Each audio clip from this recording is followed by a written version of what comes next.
Lovely. We are on YouTube and Facebook. I'm just going to double check.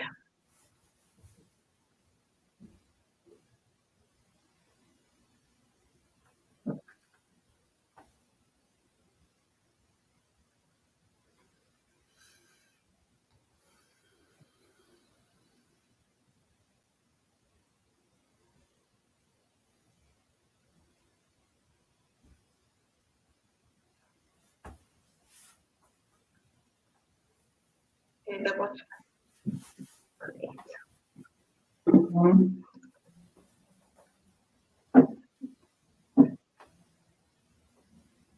All right, in an effort to keep on time, I'm going to go ahead and get us kicked off. I see a couple of you that are already starting to hop onto this broadcast. Good morning and happy Tuesday to everybody. I'd love to give a shout out to whoever's tuning in, and to do that, I need to either see a thumbs up, which is generally when it shows me who's tuning in, or if you give us a comment. So feel free to comment onto this broadcast and we can try and engage with you along the way. I am Juliet Abdel, President and CEO of the Westminster Chamber of Commerce, and I am delighted to be here with one of our members, ambassadors, and just a great friend of mine.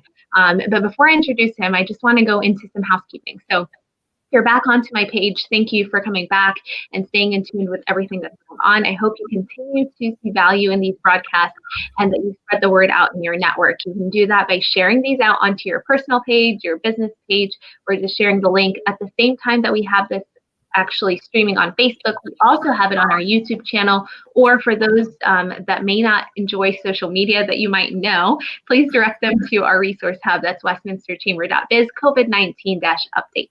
That's available to you in the comment section of this broadcast.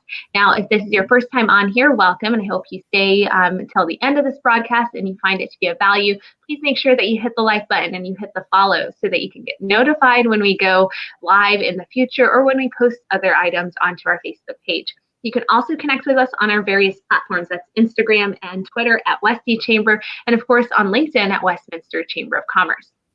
So Tuesdays are reserved for our Business Success Series. And our Business Success Series is designed to highlight a business in our community or connected to the Chamber in some capacity as a partner of ours, as an investor, and someone that we really want to spotlight some love and support to. During the time of COVID, a lot of our businesses have had to change up what they're doing. They've thought of new ways to continue to do business in the same way that they've always been doing. And then they've also not just kind of survived, but tried their best to thrive during this time. And so the opportunity for this Business Success Series is for us to highlight a business in a specific industry, to share with you what they overcame exactly, things that they did to overcome that, ways that you can kind of learn from it. And then if you're in the industry, or if you're just in an industry in general and pick up something, we want you to learn from it and try and implement it on your site as well. That's what these Business Success Series are designed for. Today's guest that I have with me, I mentioned to you, it's a member of ours. He's an ambassador. He's also a strong friend of mine, and that's Eric Fritzke. Eric is over at Trinity Team at Keller Williams here in Westminster, and they focus on a variety of real estate, but today I'm actually having him hone down on commercial real estate, which is kind of, I want to say it's his expertise, but he's an expert in a lot of things, so I can't just say that. But what I'm going to have him do is actually, we're going to banter back and forth and kind of get some questions answered that I have on my end. But you know that I like this broadcast to be highly interactive.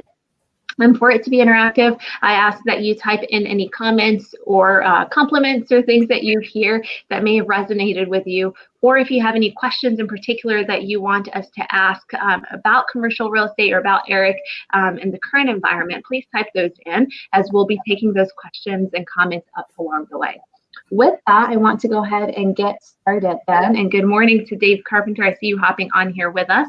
I'll go ahead and get started and have Eric share. Eric, please tell me a little bit about Trinity Team, how long you guys have kind of been around, and how long you've maybe dabbled in commercial real estate.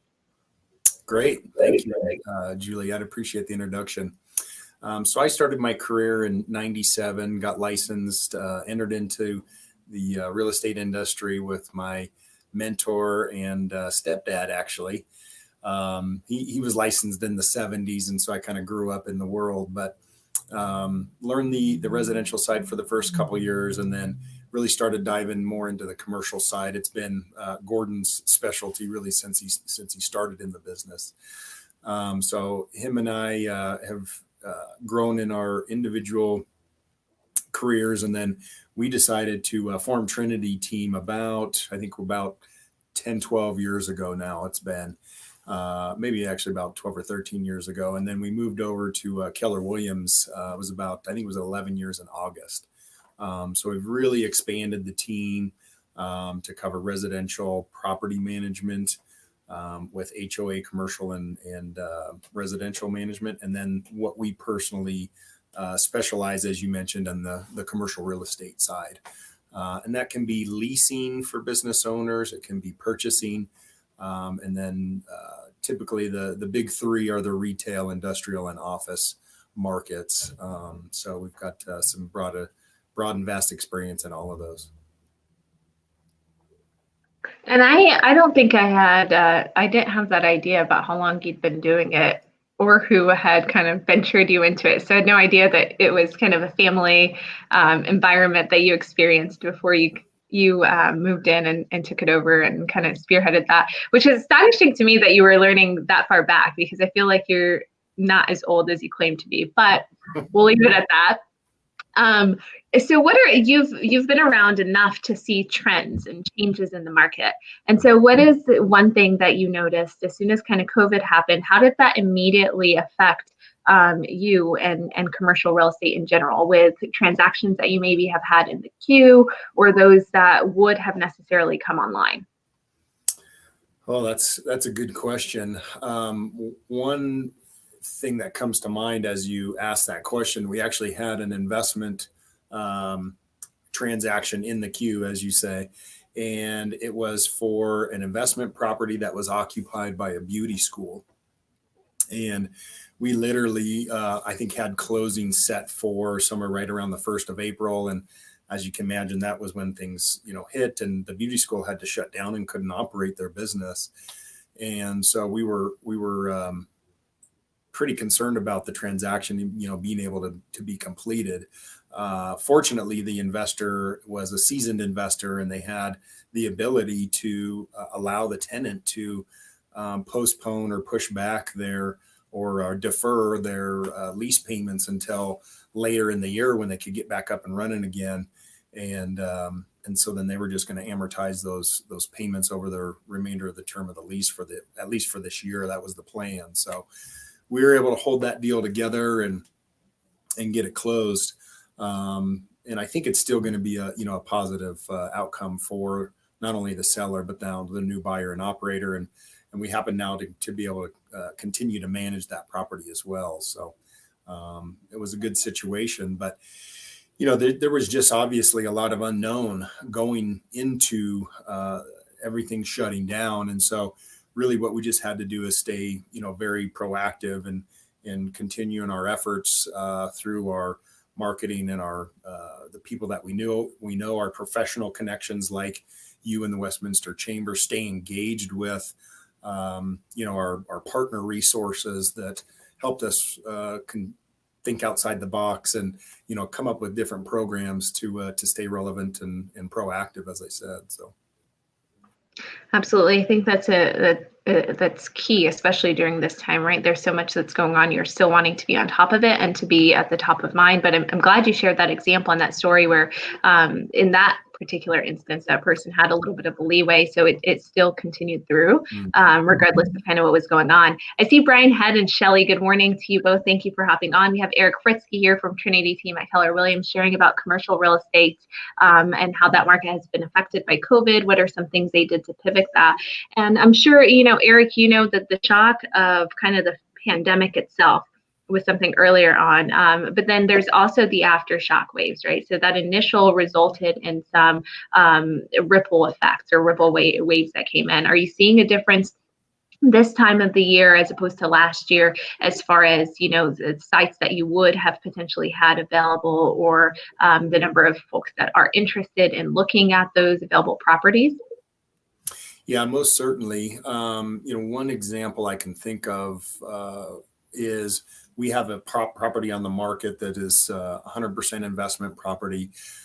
It's occupied by automotive industry, Pep Boys and Tires Plus in particular. And we took that listing early on, just kind of right as we were coming into the COVID and all of the past sales and indications from the market was that this property was worth X amount. And we've had to do some price reductions over this period of time to be more attractive in the market to investors that are going to have to, potentially take a little bit more risk on this being a 100% retail type of investment property, which, as most people can certainly understand, retail has probably been hit, the hardest in general. So. Yeah, and you answered a question that I was trying to point you toward, which is perfect, and that was whether or not the asset prices actually went down during this time, which it sounds like they did, so that you can incentivize it for folks. But were you seeing transaction activity slow down as well, or did that kind of steadily continue? Because we were seeing that on the residential side, right? The residential side of real estate, we didn't really see a lag in that at all, or a hiccup. In fact, some of the prices went up. Was that simultaneously happening on the commercial side, where there wasn't really a change in transactions taking place, or? There are sectors of the market that have been doing better than others. For instance, industrial has actually been faring pretty well through all of this. But I would say in general, we, at least for investment properties in particular, we talk about capitalization rates, or cap rates, we call it. And where we were seeing, fairly low cap rates and higher prices, as prices come down, those cap rates come up a little bit. And so we were and have been seeing some of those adjustments being made. But interestingly enough, the commercial investment market has still been fairly robust.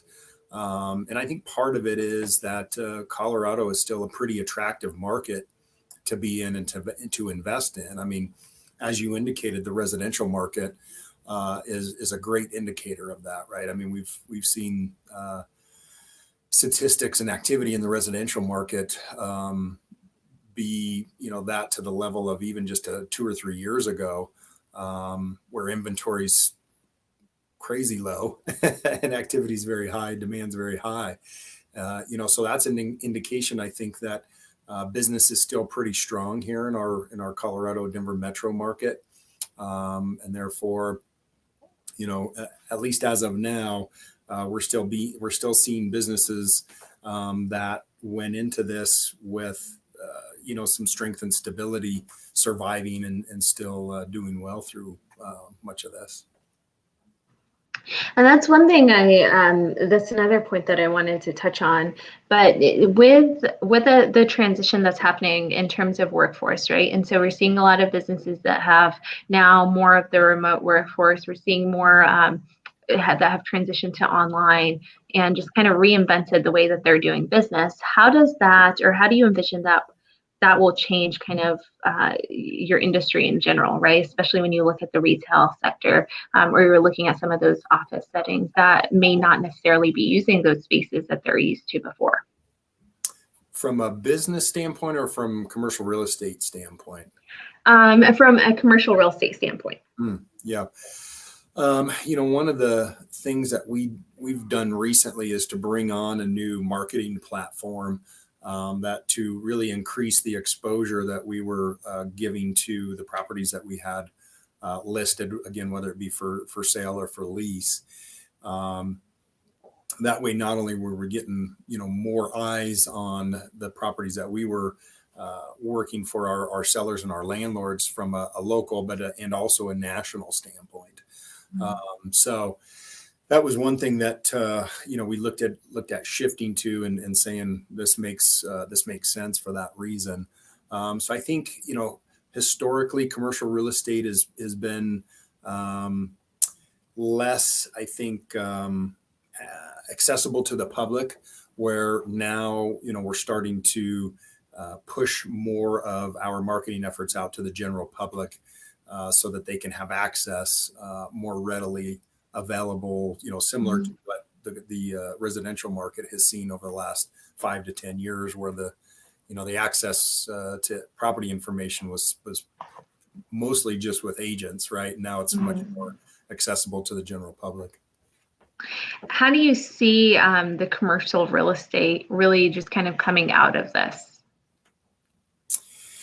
Yes, so a lot of the research and the analytics that I've been seeing is that we're likely going to still see at least a flat and potentially, some decline through some of the markets through probably mid next year, and then we'll start to come out of it, fairly significantly, I think, and hopefully certain businesses will allow to be back up to 100%, capacity and running at full steam again. Just partly because I think we went into this with such a strong economy. I think we're going to rebound fairly quickly. But, businesses and landlords and really everybody across the board, banks are going to have to potentially make some adjustments, whether that be, deferring payments as I kind of shared with that story earlier.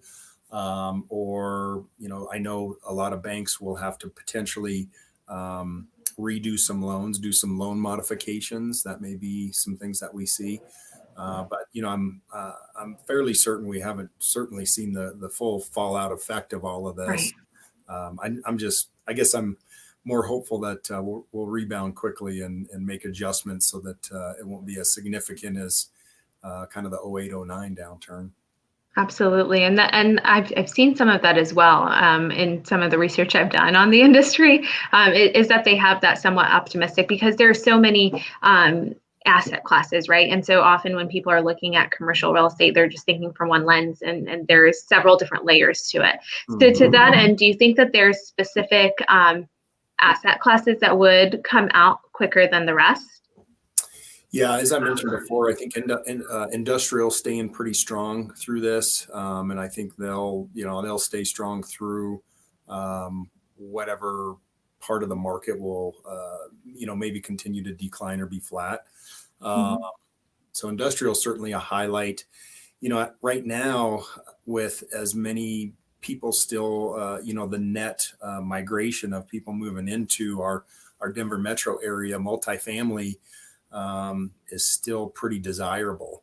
So not only from a condo and townhome perspective where people can purchase those types of properties where they may not be able to afford, a single family home, as well as from the investment standpoint where, rental demand is still very high. I mean, we're seeing it on our property management side where properties are still renting fairly quickly. So. And I know you touched on this earlier whenever you shared, some of the information that you're providing is Colorado specific, right? So we're talking about here's Colorado being the location that people want to be in or potentially come to, and that'll play a factor in that. And I know you're also plugged in a variety of other professional development groups, so you may or may not know this, but have you seen different states and compared that to how we're doing as far as your the particular area that you're in? Like, are some of them hit more than us in terms of commercial real estate, or where are we faring, I guess, on the national scale would be my question. That's a good question. I can't give a real good, honest opinion or answer on that. I've not really looked at, Colorado compared to other states nationally. I know, again, kind of going back to the residential a little bit, I think I haven't looked at it real close, but last time I think we're still one of the top 5, residential markets on a national scale, which again, there's indicators across the board, right? If residential is doing good, it means that job growth is good and people are being employed and those types of things, which typically means business is good. So. Yeah, it is. It's a symbiotic relationship that's there. Absolutely. If you can touch on, and that's a question that's more, I'm super ultra competitive. So I look at Colorado, I'm like, we're way better in this regard and this and that. So that was kind of for my own knowledge. But can we explain to people, about cap rates? And then if you can explain what you think will happen moving forward on them. Yes. So a capitalization rate is simply the net operating income. So if you think of a property as a business and you've got expenses that play into taxes, insurance, repairs, maintenance. Those are all expenses that a property has as a quote unquote business. Right now, one thing that does not play into or factor into a capitalization rate is debt service. So it's simply, if you had, let's just say, for instance, $1 million cash and you purchased a property and it gave you $100,000 in net return at the end of the year, then that would be a 10% capitalization rate. So it's really the relationship between what you bought that property for, what it's for sale for, and what the net income is after those expenses. And as I mentioned before, Colorado, because of the strong economy, still pretty attractive from an investment standpoint. And I also think we're probably going to see cap rates start to tick up a little bit. I mean, that's some of the analytics and research that I've seen is that, those numbers will go up, which again, there's that relationship between prices coming down and capitalization rates going up. To what extent, it's hard to say, but I would say probably somewhere at least in the, 0.5% range, which is fairly significant when you're talking, multi-million dollar types of transactions. And do you see that a lot of your investors that generally would be entering the market, are they still around, or have they kind of put a pause on things, with where things are headed? Like, has risk deterred them from investing when they normally would have, or have they continued regardless? Yeah, I think we're seeing that they're continuing regardless. For instance, we received an offer on a listing we have recently up in Lafayette, and it's what we refer to as a flex property. So it has the ability to have a warehouse component in addition to office. And the buyers coming in said that this type of property was attractive because of its quote flexibility, right? As opposed to if it was just an office building, they would have just passed by it. So that's one thing that, I think investors are looking at is how do we potentially minimize our risk? And that's part of where, those prices coming down, they're looking at tenant stability, tenant mix. Those are all, components of what an investor's looking at for commercial properties. And with that, I would assume that some of, we look at how some of our businesses are obviously doing better than others, right? There are some that are they're flourishing right now in comparison to more of the ones that we're seeing on a day-to-day basis. And I feel like the similar to that, those industries, whether it's lab services that are testing new things, or now that we're going to an online component, maybe there's an increase in warehousing, and those types of structures have more of a need than that retail subsector. Right. Absolutely. So, yeah. So I want you to pivot, if you can, a little bit over to kind of the health and safety component. So with COVID, obviously, we had some immediate guidelines that came out. Some of them restricted our businesses from operating, others that kind of opened you guys back up with very specific parameters on what you can do. So walk me through what that looks like. Are you wearing gloves? Are you meeting people in person? Is this all a virtual tour that they're having in a property, or what does that look like for someone who's interacting with you and that experience? Yeah, so the Real Estate Commission has really been pretty proactive in giving us guidelines and how we need to interact with our public. Early on, we again, thinking outside of the box and staying proactive, we came up with what we called our white glove program, which was we had to have booties, and we provided these for buyers and sellers and tenants and, everybody that was involved in potentially wanting to get out and look at a property, look at space, whatever the case may be. And we applied it to our residential team as well. But again, booties, gloves, masks, sanitizer.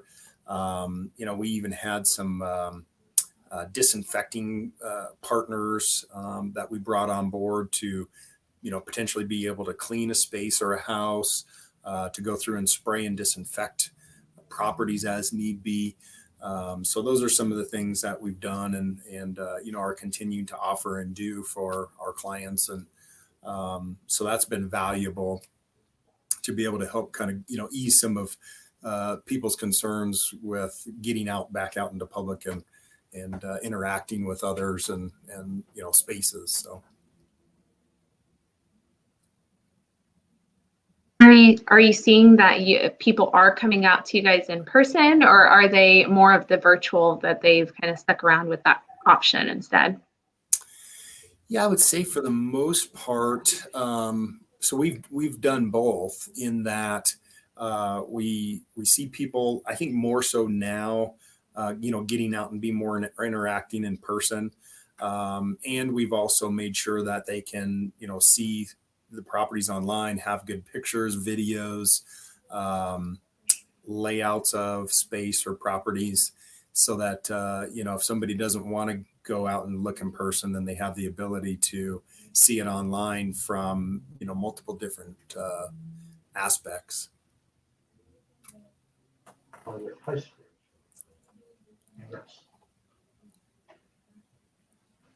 Sorry about that. That's okay. I know it. I'm like, every time I go out of state, I end up setting up in a good friend of mine's place, and so it's like I'm about to slip out if you get questioned on why you're using this space. But anyways, what are some final things that you want to share with folks as it relates to commercial real estate, or things that they could be potentially keeping in mind, or just overall something that you want to say before we close out? I think certainly for if a business is looking to expand, there's opportunity out there, right? Where previous to COVID, the market was pretty tight, and depending on which side of the coin you were on, representing a landlord or a seller versus representing a tenant or a buyer, for your tenants and buyers, they're probably going to be able to negotiate some little bit better terms than they would have previously. Like I've got a restaurant, interestingly enough, that's looking to open up a second location, with properties that have been vacated by restaurants that weren't able to make it, right? So great opportunity right now if you're in a position to be able to expand or do a second location. Now I think there's always opportunity in every market, right? But the bigger opportunity is typically in a market that has seen some downside. So. Awesome. I see Johnny and Heath on here with us. Thank you guys for tuning into our broadcast for a few minutes. I'm not seeing any questions, so you either did a great job or we've bored them to death, Eric. I'm going to say that we did a great job and provided them with enough that they can formulate and think through. But I loved this because you gave us kind of a sense of what's going on the business side of real estate, which is often not one that's highlighted in news or in the stories that we're reading about. So if anybody is tuning in with us at a later point in this broadcast, make sure that you give us that hashtag replay. If you think of a question that you didn't get a chance to ask, type in the question and I'll be sure to get it to Eric so he can respond back to you. He's also on here actively on social media, so I'll be tagging him and their company as well onto this video so you guys can connect with them should you have any questions.